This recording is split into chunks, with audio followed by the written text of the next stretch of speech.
नमस्कार मित्रांनो, स्वागत आहे तुमचं आताच्या ब्रेकिंग न्यूजमध्ये. मित्रांनो, सरकारने काही राष्ट्रीय महामार्गांवरील काही भागांच्या टोल दरामध्ये मोठी कपात करण्याची घोषणा केली. यानुसार राष्ट्रीय महामार्गावरती बोगदे, पूल, उड्डाण पूल आणि एलिव्हेटेड कॉरिडॉर असतील त्या भागामध्ये टोल दरांमध्ये अगदी 50% कपात ही जाहीर करण्यात आली आहे.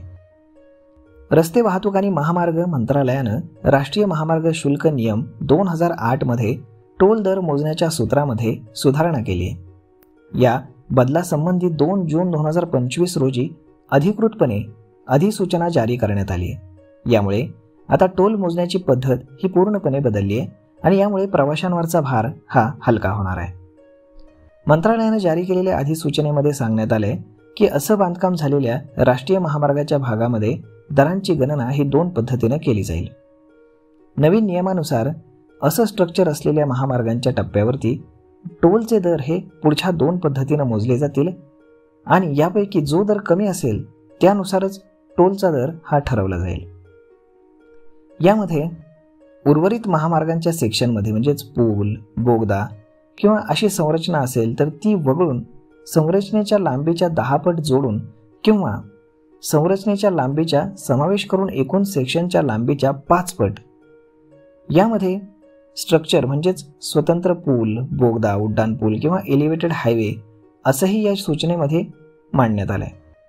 मंत्रालयाने हे समजून देण्यासाठी एक उदाहरण देखील दिले.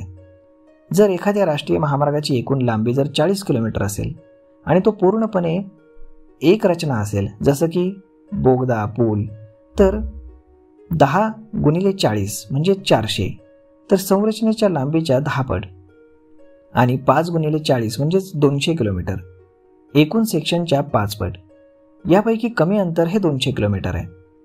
तर हा आधार मानून टोल शुल्क हे आकारलं जाईल. त्यामुळे टोलमध्ये 50% सूट होईल.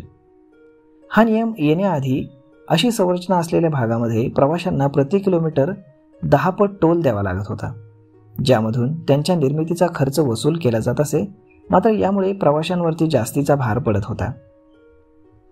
हे बदल केल्यामुळे त्या प्रवाशांना विशेष लाभ होईल जे लांब फ्लायओव्हर किंवा बोगदे किंवा एलिव्हेटेड रस्त्यावरनं प्रवास करतात.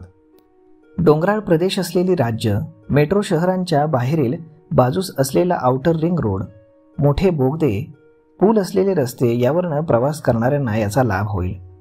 हा बदल मोठ्या वाहनांसाठी फायदेशीर ठरेल कारण त्यांना प्रवासी वाहनांच्या तुलनेमध्ये 5 पट अधिक टोल हा द्यावा लागत असतो. अशा पद्धतीनं काही टोल नाक्यांवरील आता हा प्रवास तुमचा सुखकर होणार आहे. तर मग मित्रांनो, सरकारचा हा नियम, हा नवीन टोल तुम्हाला कसा वाटला हे तुम्ही आम्हाला कमेंट करून नक्कीच सांगा. आणि जर आवडला असेल तर आपल्या जवळच्या मित्रमंडळींसोबत देखील हा व्हिडिओ तुम्ही शेअर करायला विसरू नका. धन्यवाद.